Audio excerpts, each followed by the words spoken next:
Your Excellency, the President,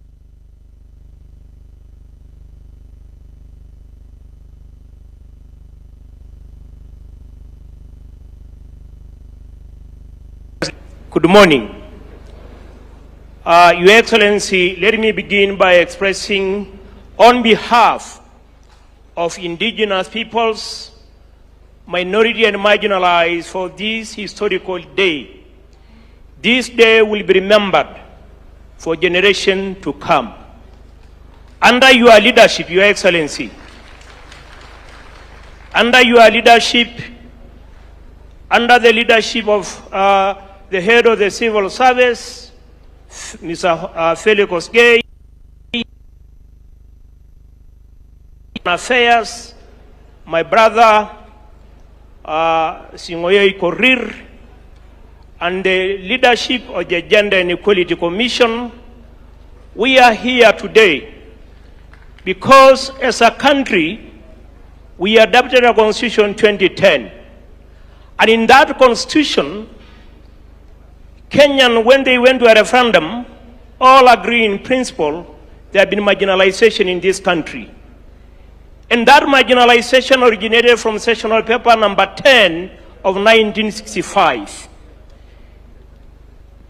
Between when we adopted the Constitution 2010, 15 years later, just this year, Kenya celebrated the Constitution 2010. But these communities have not celebrated that day simply because Article 56, Article 100, Article 174 has not yet been implemented. Your Excellency, these communities, they come from counties that are leading in poverty. When you see Marsabit here, these counties are leading in poverty. But the reality is to have poverty.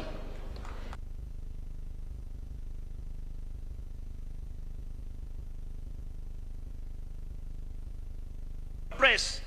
It's basically the issue of human rights, issues of climate change, issues of discrimination, issues of exclusion. Today, climate change is a driver of poverty. And I want to express my gratitude to you because when you are the deputy president of this country, you saw the need to address the issue of marginalization and you created a unit under your office. Today, what we are requesting you are three requests. Request number one, for this policy to be effective, we request you to establish a department, State Department for Indigenous Affairs, Minority Affairs, to address these particular issues. Our second request is to see that this policy become a sessional paper, which then lead so that government can be able to commit resources. The third one is how do we have a legal binding document in an act of parliament to address a critical issue these communities are facing. As I conclude, Your Excellency, when you came into power, your government demonstrated the need for collaboration and partnership. This policy came into being because an indigenous people organization or minority organization. That's why we have the policy. The international community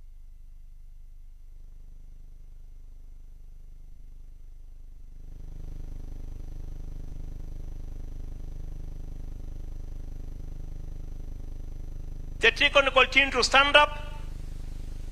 We had a technical team, both the government and non-governmental organization, governmental institutions, and I want to thank Impido for providing the secretariat services that brought us here. Your Excellency, my final request. Today, we are not benefiting from resources that are in this country. Take an example of Tata Chemical in Magadi. It is a company that has been there for the last 125 years. But Magadi community are leading in poverty in Kajiado.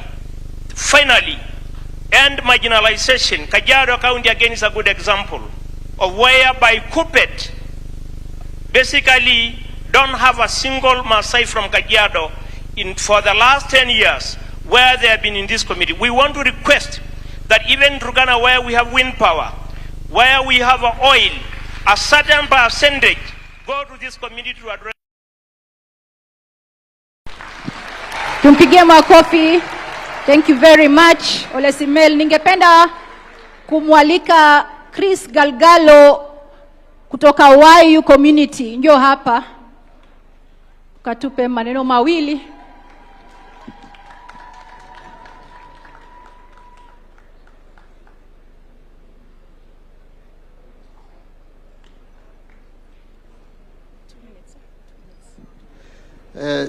Thank you, His Excellency, the President of the Republic of Kenya, Honorable Samoei William Ruto, his Deputy, Professor Kidiki, and all the others of protocol observed. My name is Dr. Chris Galgalo from YU community, as you have heard.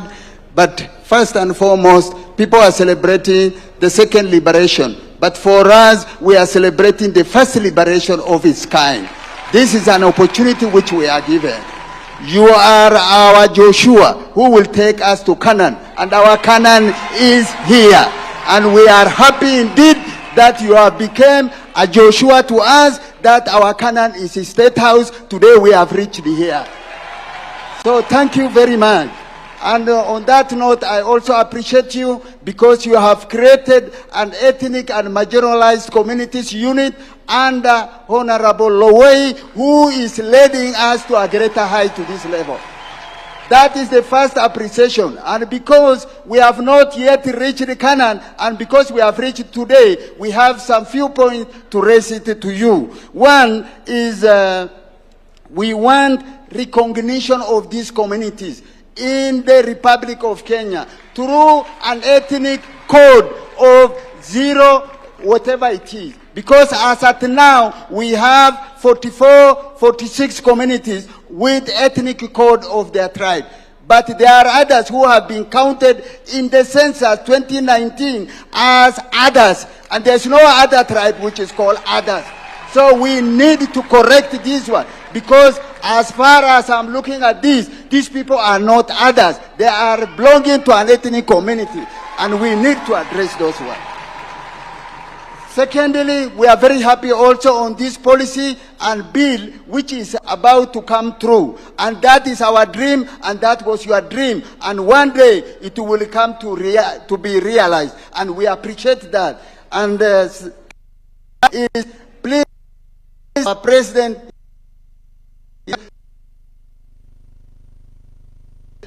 historical justice. And we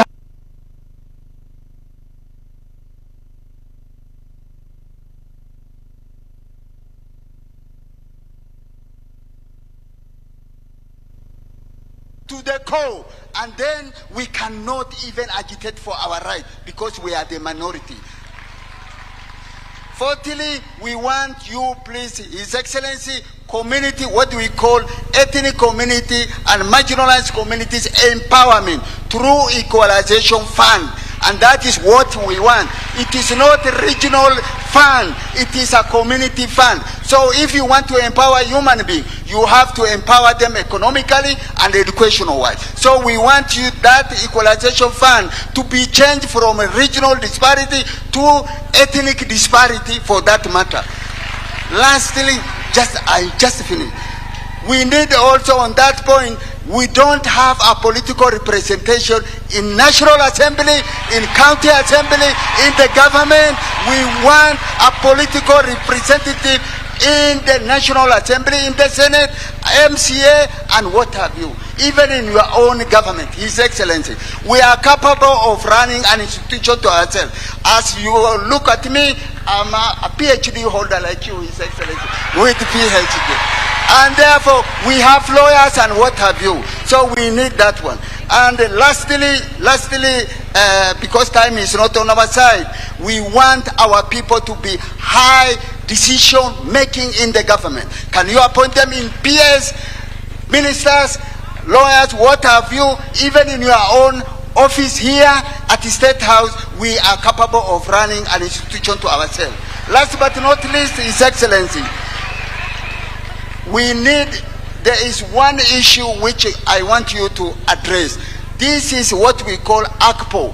ACPO is access to government procurement opportunities, which was created in 2012, and yet it was addressing persons with disability, women and youth, but nobody was addressing minority and marginalized communities in the act. So we need it to be addressed, and that law has to be reviewed and corrected amicably. Finally, just one word.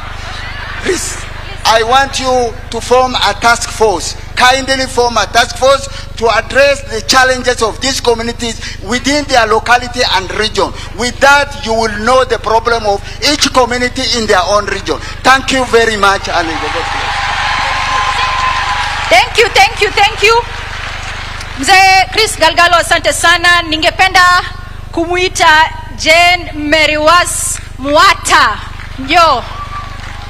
Alafu anafuatiliwa na Memusi Ogie kutoka Nairobi kama yupo. Your Excellency, watu wamefurahi sana kufika Statehouse. Haijaonekana minorities and marginalized kufika ikulu tangu independence. So wanafurahi sana leo. Karibu.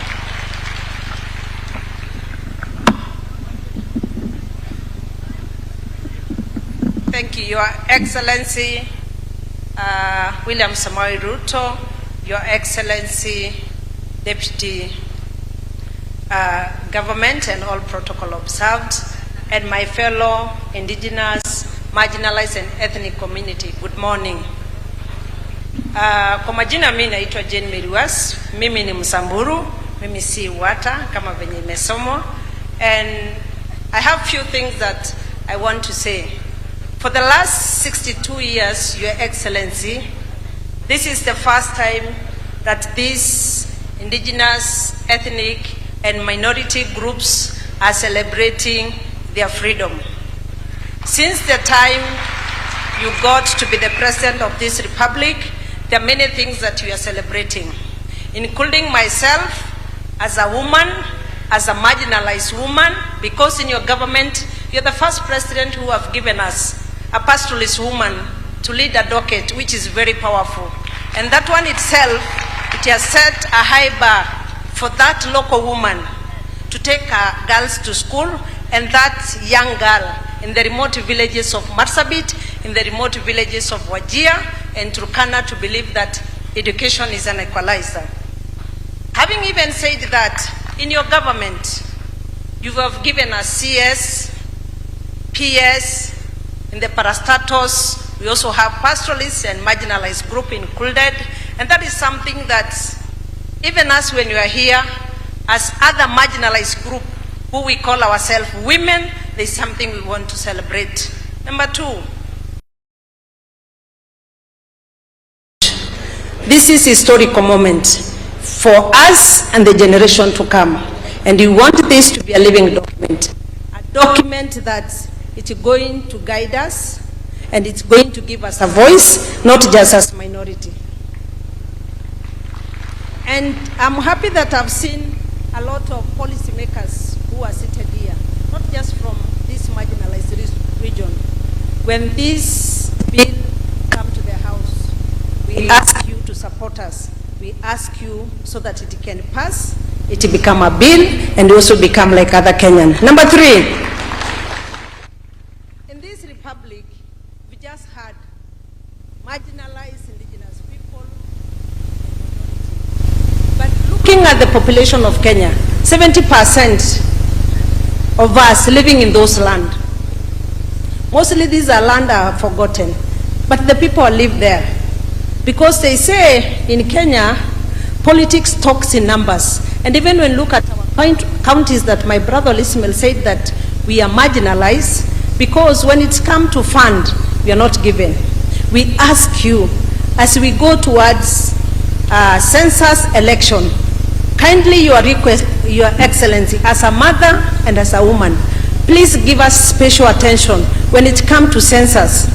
Give special attention that you can start census not in August. August is a very bad month where most pastoralists is very dry, we are migrating from different counties, and that's why our numbers is very low. And I can tell you and I can assure you, these minority groups you see here, we are tens of thousands, and we can influence in different spaces we are. Last one, when it comes to the community land registration, Your Excellency, it is something that we are very proud of, that we have a community act, but again, it is not working.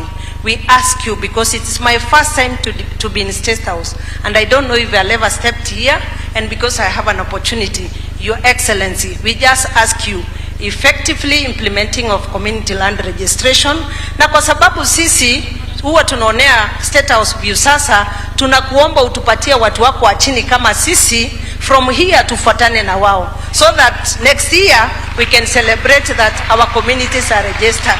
Asante sana na Mungu wabariki, and I wish you a Merry Christmas. Asante sana. David Kiptum Sengwer.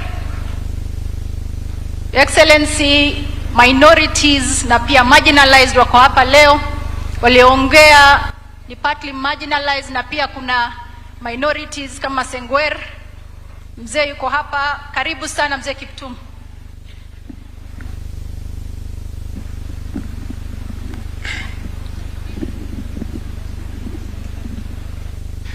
Your Excellency, our President, all protocols observed. I'm Yator Kiptum David from Sengwer. Your Excellency, I want to appreciate your government. I want to thank you for giving us this opportunity, for making sure, as you always speak to Kenyans, you've always said, let's leave no one behind. Na tumeona leo Mheshimiwa Rais ya kwamba umehakikisha kwamba jamii zote, wale jamii ndogo ndogo katika nchi ya Kenya waweze kutembea na jamii zingine zote za Kenya, tutembee wote pamoja. So we really appreciate that opportunity for supporting this initiative to ensure